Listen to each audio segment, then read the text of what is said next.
that's how this is going to go. So you get out of it what you put into it. If you'll invest, if you'll take risk, that investment, that risk will pay off. Take the risk on community groups. Sheila and I have been a part of a community group, for probably 16 years now. It has been huge for us, very helpful, just being able to walk through our own journey, our own mess, our own story, and be able to value it, learn from it, and move forward. Great ways to do that. We got studies on marriage studies. We got groups with childcare. We got groups without childcare. We got groups with people like us who don't have little kids anymore. We got groups with people who do have little kids and wish they didn't. We got all kinds of them, okay? All kinds of groups. Go there, scroll through it. You can see pictures of them if you want, no, those people are weird looking. I get it. You don't have to be in our group. You can go to another group. And you can scroll through it. You just pick a group, sign up for it. These people have opened their homes, huge investment on their part, taking a risk and investing their time, their effort. They're cleaning their house for you. So show up, okay? It's gonna be cool, it's gonna be good, so make sure you're part of that. Ourjourney.news is kind of the center place for everything. You get sermon notes on there, you can talk about that. We're gonna be, before long, they're gonna launch the piece where we can host videos of the sermons right at ourjourney.news, so you don't have to download an app or tell your friends to download an app or kind of help them do that. You just type ourjourney.news, go to that, and it'll be like a one-stop shop. You ever walked into a conversation, though, where you felt like you walked in the middle of it, and because you walked in the middle of it, you didn't hear the beginning of it, and because you didn't hear the beginning of it, your opinion got shaped, and then you figured out later on that you didn't have all the information, you only had part of the information, right? And so you only got part of the information, so you missed it, you missed something important. You missed maybe the prerequisite for the class that you were supposed to take because you came in the middle of it or you weren't paying attention to the details, or you missed an important emotional piece in it, and then you walked in and you didn't quite catch up. You ever done that with a movie where you walked in halfway and you're like, oh, I don't like that guy. And you're like, oh, that's the good guy. Well, I'm like, I hope he dies, you don't want him to live. So that happens all the time. And Christians have a tendency to do this with the Bible all the time. I'll read a particular example of that in Colossians chapter 3, verse 5.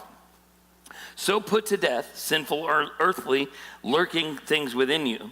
Have nothing to do with sexual immorality, impurity, lust, evil desires. Don't be greedy. And for a greedy person, idolater or worshiper of the things of the world.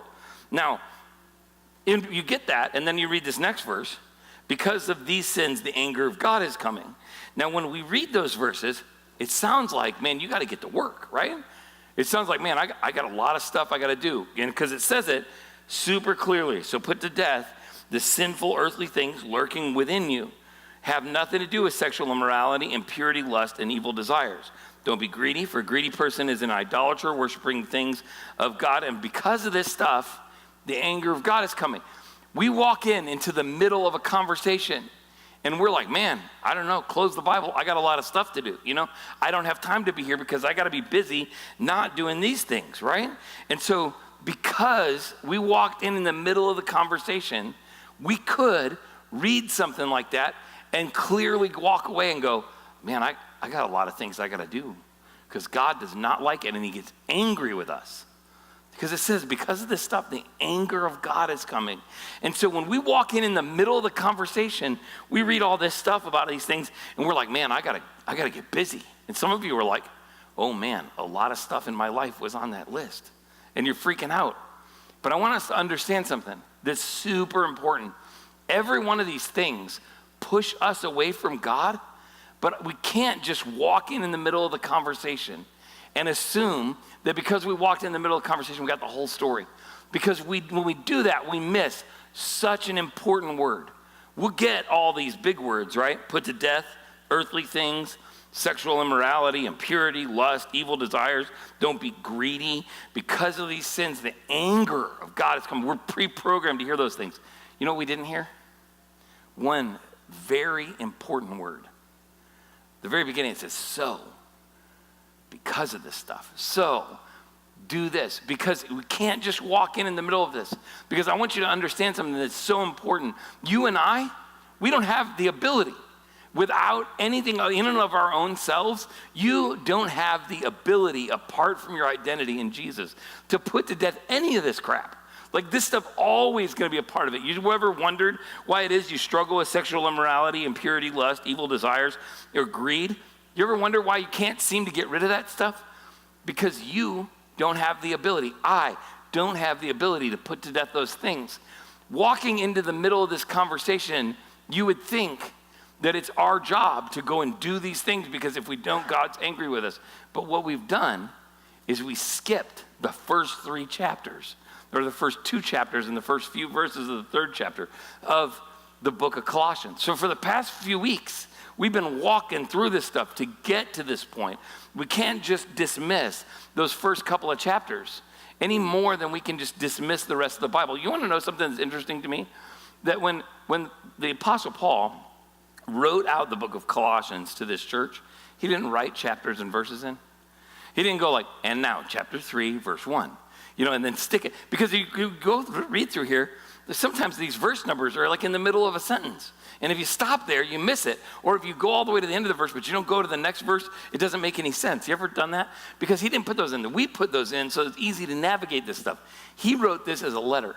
He never intended for us to jump to verse 5 of chapter 3 without reading 1 and 2 first.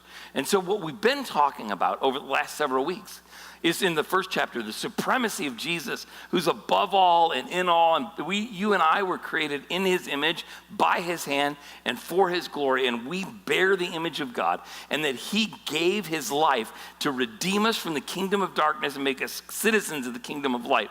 That's not just some little random thing. That's huge to our walk with Jesus. If you have missed it, go back and watch 2 weeks ago. I don't have time for that right now. Okay, the second chapter, we flipped it over. And we started talking about how he did this spiritual circumcision of our hearts. He cut away, remember the turtleneck we talked about last week? He cut away all of the parts of us that were kind of leaning toward infection, the parts of us that were leaning away from God. He cuts those things free, frees us of that stuff, and gives us, this is vital, a brand new heart. Because you have a new heart, Jeremiah 17:9, we talked about it last week, no longer applies to you. That verse that says that you and I have a wicked and depraved heart that can't be trusted. That doesn't apply to us anymore because God has somehow done this spiritual surgery where he removed the broken parts of our heart. You and I have a good heart that can be trusted. So we can't get to chapter 3, verse 5 until we've unearthed the supremacy of Jesus, whose image we bear, until we've unearthed the fact that God bought us a new heart. He didn't just pay the price for our sins so we can check some boxes and set everything straight. He gave us a brand new heart, a brand new life. You are created brand new. You have the ability to do or be a part of seeing these things fall off of your life, not because of who you are, but because of how great he is.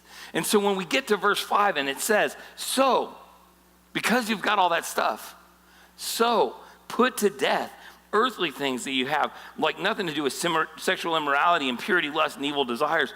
Don't be greedy, or for a greedy person is an idolater, worshiper of the things of this world. Because of this stuff, the anger of God is coming. It starts to understand that God is not waiting to be angry at you. He is wanting to love you and to show you how to shake off all this stuff.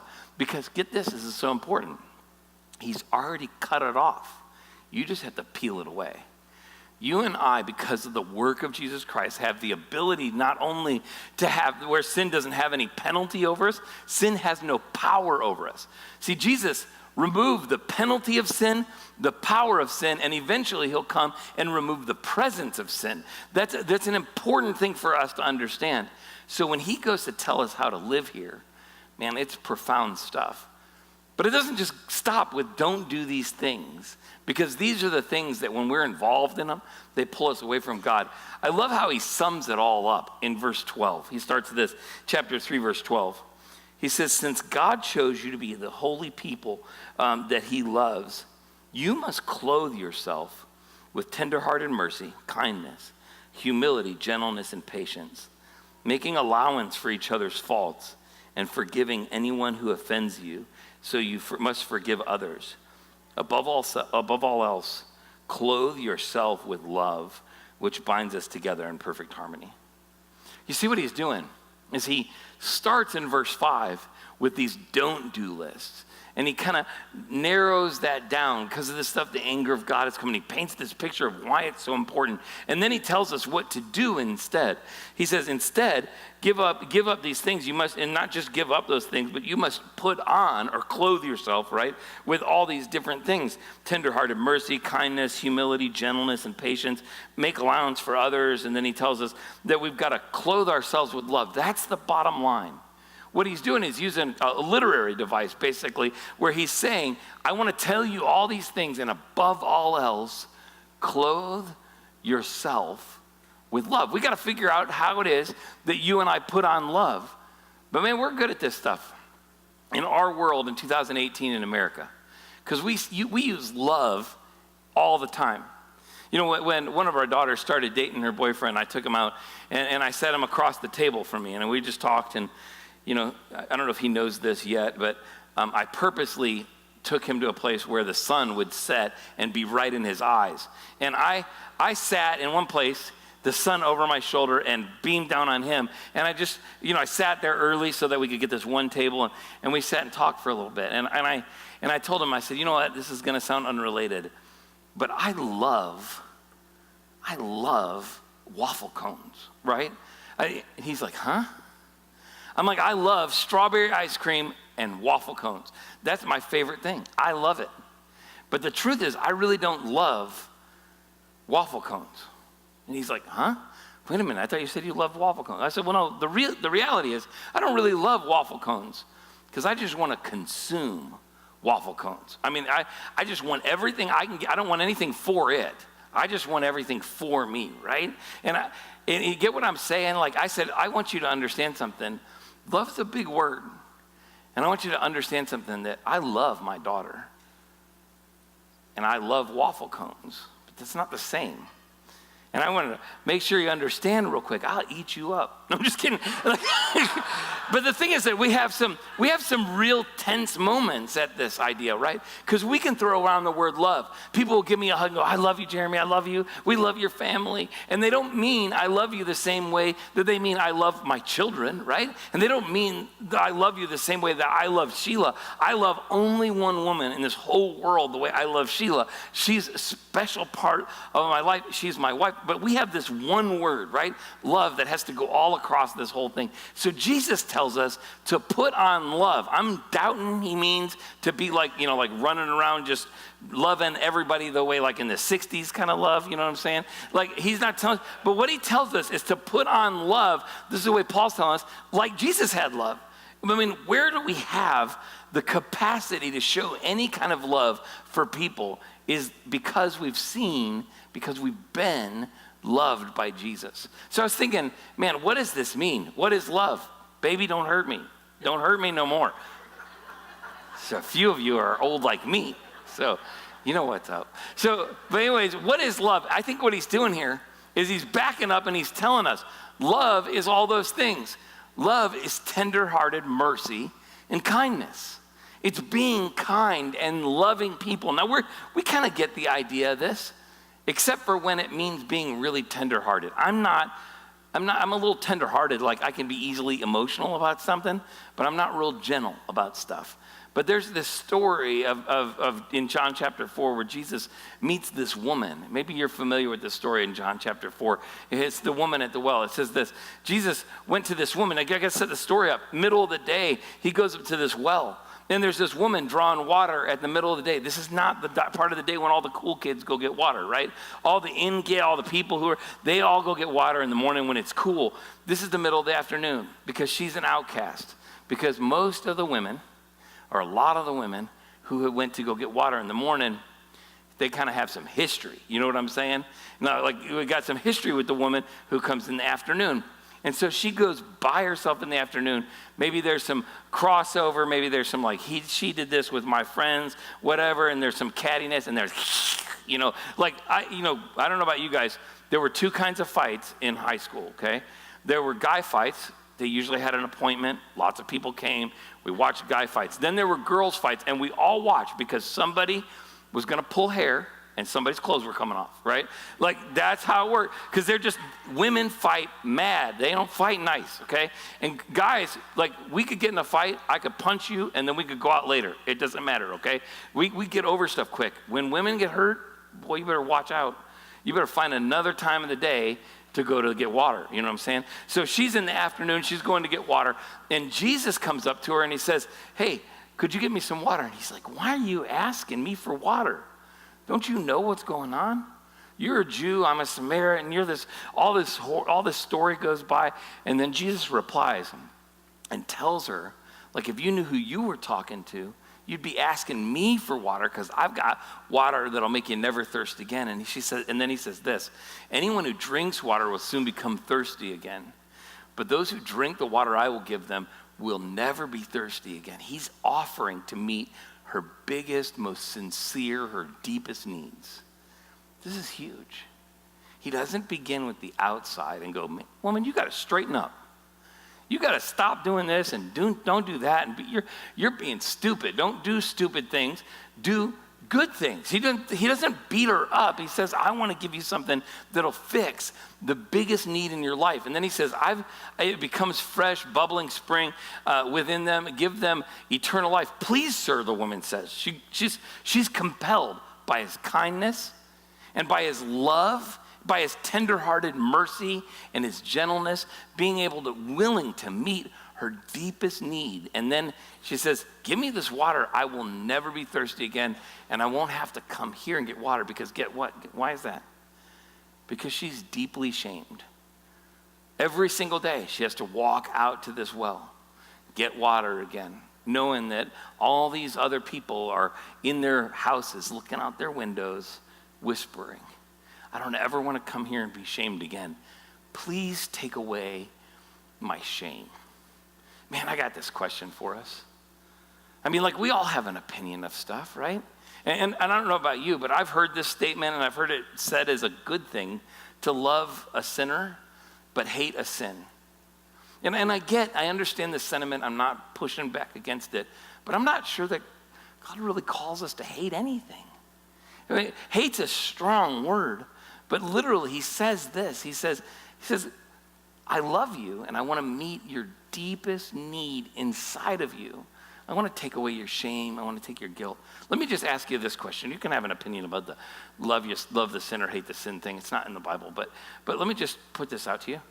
Are you more willing to hate other people's sin than you are to love other people?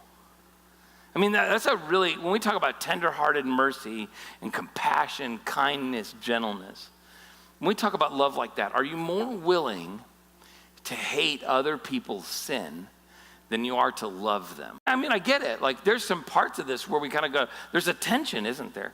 Because of these things, it says, the anger of God is coming. And I don't want the anger of God to come. But the reality is, it's coming because of those things in my life. Not just because of things in other people's lives. If we want to clothe ourselves with compassion and kindness, tenderhearted mercy, gentleness, we've got to be willing to love other people more than we hate what they do. Now, it's not particularly easy, you know? Now, don't get me wrong.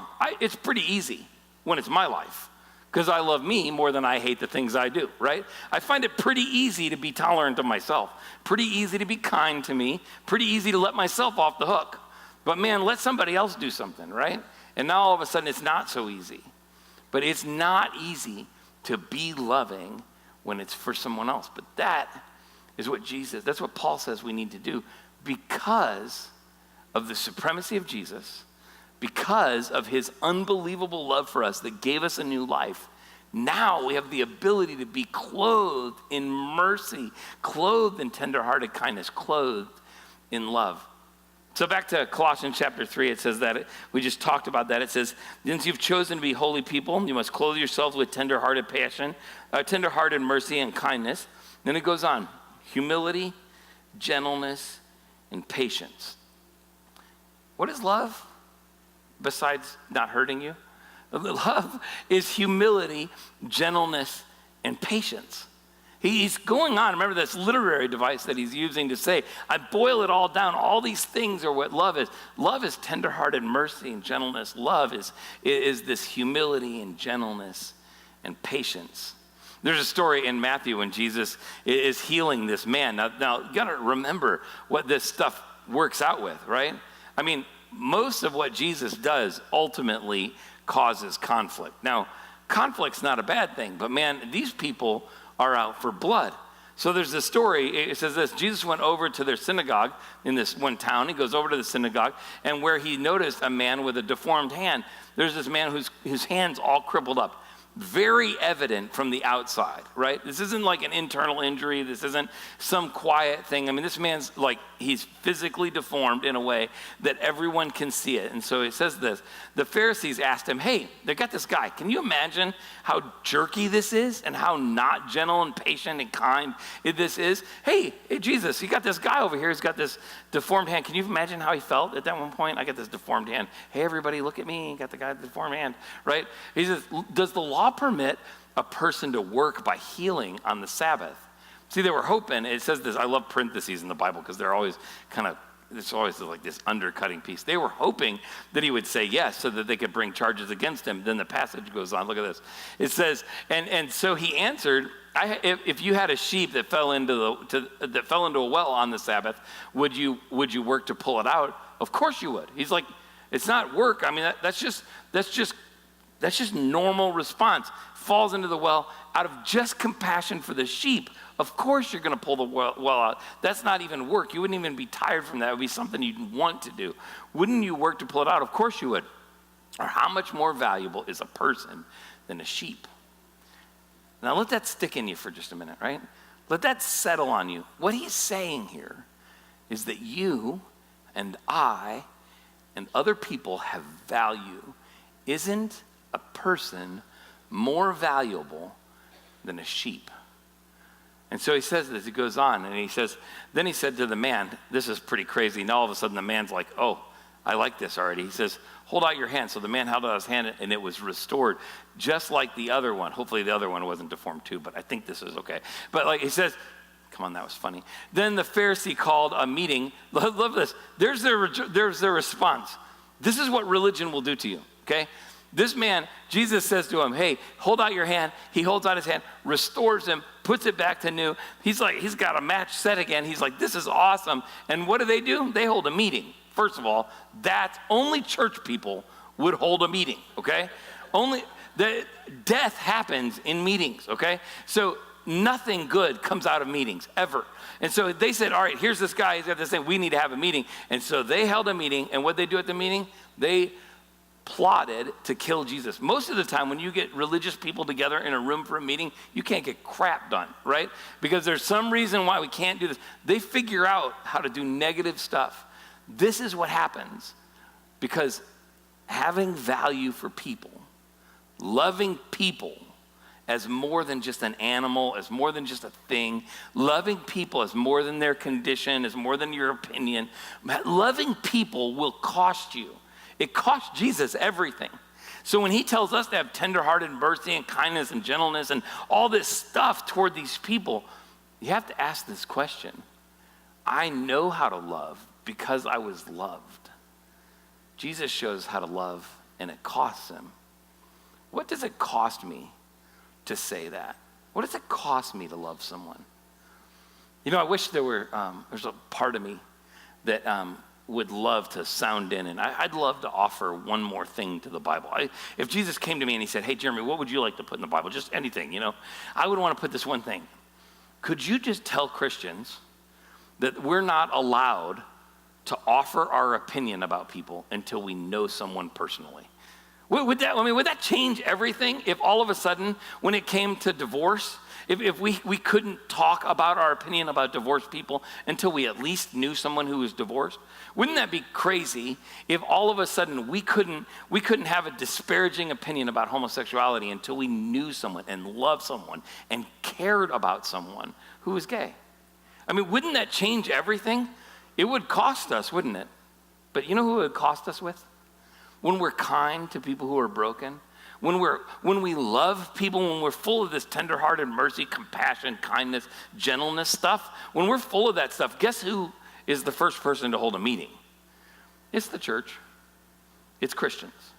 I mean, if you don't believe me, go on Topics, right? I mean, like some of you go on there today, post something about it. But like you get called the devil when you love people who are broken. You get called all kinds of broken things. And Christians get together and they plot how to undertake, plot how to overthrow, plot how to undermine all the things that God's doing. But here's the deal. Paul tells us that because of what's been done for you, because Jesus is supreme, because you have a new heart, that you and I should be clothed with love. And then he goes on, and just in case there was a confusion about this in verse 3, in chapter 3 of Colossians, he says, I'm trying to find it, hold on a minute. Since God chose you to be holy people, you must clothe yourselves, right? Tender-hearted mercy and kindness, humility, gentleness, and patience. This next one just blows my mind. Where do we miss this? Making room for each other's faults and forgive anyone who offends you. Man, where's that stuff? I mean, where is that definition of love in the church today? Making room for other people's faults? Are you kidding me? That's the least religious thing ever. Oh, no wonder it doesn't fit in the church. We can't be people who make room for other people's faults if you want to be religious. These two ideas, religion and making room for other people to have issues, those two can't coexist. You can't do both. I mean, there's this one story when Jesus, man, when this stuff really rubber hits the road for it. I mean, it's a big deal because Jesus is confronted with an issue. There's this woman who was caught in adultery. You know what I'm saying? Like, I was just having a conversation today. This one guy was telling me about all this stuff, and he was telling me about what you could do with this thing. It was like a live shooter thing. You could do some training with it, and it was cool. He's like, and his phrase was, and it was awesome, "This is the most fun you can have with clothes on." And I'm like, that's awesome. I'm going to use that phrase every day for the rest of my life, okay? Like, so because this woman was having all the fun you can't have with your clothes off. And she says, like, literally caught in the act of adultery, right? I was taught when I came here at church to the South, there are two words for the word naked. There's naked, which means that you don't have any clothes on, and naked, which means you don't have any clothes on and you're up to something. She was naked, okay? So they caught her in the act of doing the thing, and they drag her out in the street. They didn't go, "Hey, would you put some clothes on, come out here?" So there's this naked lady, right? She's out, now she's naked, okay, because she was up something before, now not so much anymore. So now she's out here, and they're like, we should get her stoned, not in the fun way. So they're like, they're like getting all the people around, and they're like, get everybody together, and we're going to throw stones at her. And Jesus says, okay, let's throw stones at her. Okay, so he comes up to her, and we love this part of it, right? He says, okay, let's do it. Let's go get this junk. Let's get it on, right? Got the big stones, and they're like, let's do it. Okay, so whoever of you has never sinned before, just, man, let's start this party off, right? And he's waiting, right? Nobody wants to be the one who says, man, I'll throw the stones. And this is so amazing, making room for the faults of other people. I mean, you want to talk about love? Jesus, this blows my mind. He walks up and he defends a woman who's clearly wrong. It's not like there's, you guys don't understand all the circumstances, and she was made this all. He doesn't build a case for her. He's like, clearly wrong. She's clearly wrong. Let's stone her. First one. Let's go. Who doesn't need to make room for other people's faults? Throw the stone. But he doesn't. Can you hear the thuds? I mean, I love this imagination in my head where all these men are standing around looking at this one woman who's condemned. And Jesus says, throw the first stone. Whoever's without sin, throw the first stone. And I could just hear thud. The first guy. Could you imagine being the first guy to admit, well, it's not me. I can't do that. So I got to let that joker go, And eventually, all of them are gone, and then they're gone. And Jesus walks up to her in this passage. He said they were trying to trap him, so they ask all these things. And so they kind of come up to there, and then it says, all right, but let he who's without sin throw the first stone. And he stooped down again, and he wrote in the dust. He's like this. Can you imagine being that woman? There's this accusation. He's got a rock in his hand. Now he's on the floor. He's white and in the dust.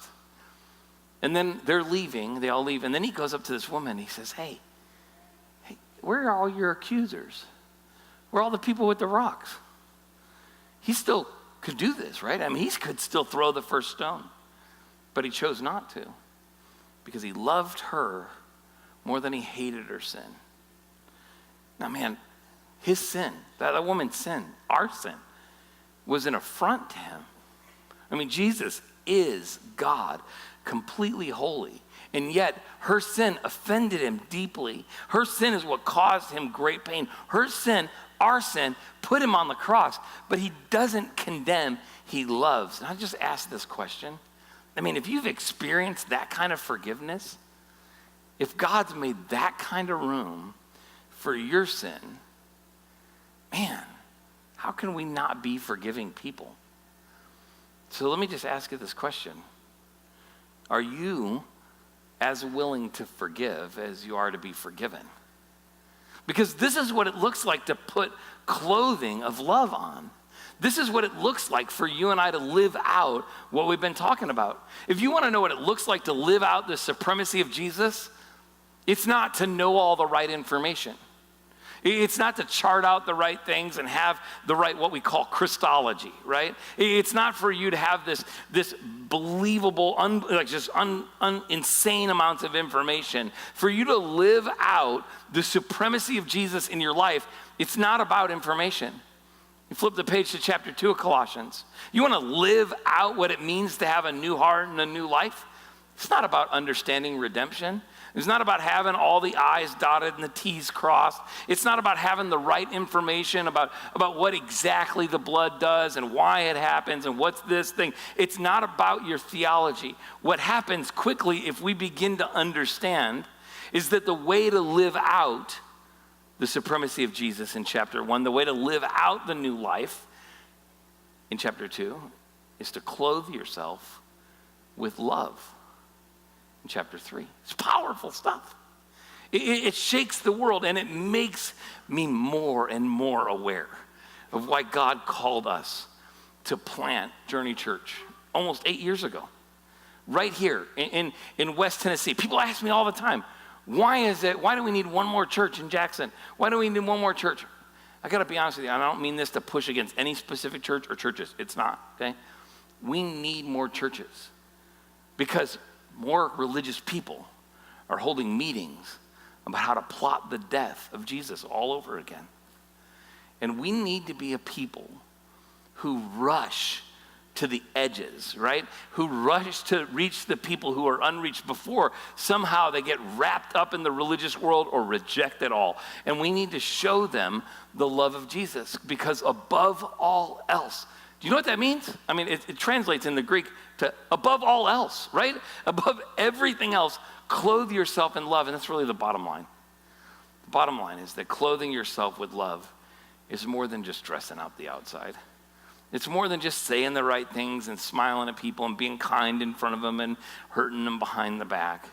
It's about being loving and forgiving and merciful and tender and gentle and making room for others' faults. So let's be a church that's united. I mean, wouldn't that be amazing? What if a group of people, 500 or 600 people, for instance, I don't know, it's just a random number. What if 500 or 600 people took this stuff seriously? What if we took this stuff seriously and lived this out, and we did more than just clothe ourselves from the outside? What if we, above all else, clothed ourselves in love? Let's pray together. Jesus, we're just thankful that your word isn't isolated a couple of verses at a time. And God, we just repent of the times where we focused so heavily under a microscope on a couple of words, but not taken the broader perspective of what you were trying to say. We're thankful to you that you motivate us with such love, but we're thankful to you that you model it for us, that you loved us, that you made room for our faults, that you were tender and gentle and kind. God, I just pray that we would be a church that's marked with that kind of kindness and gentleness. In your name we pray. Amen.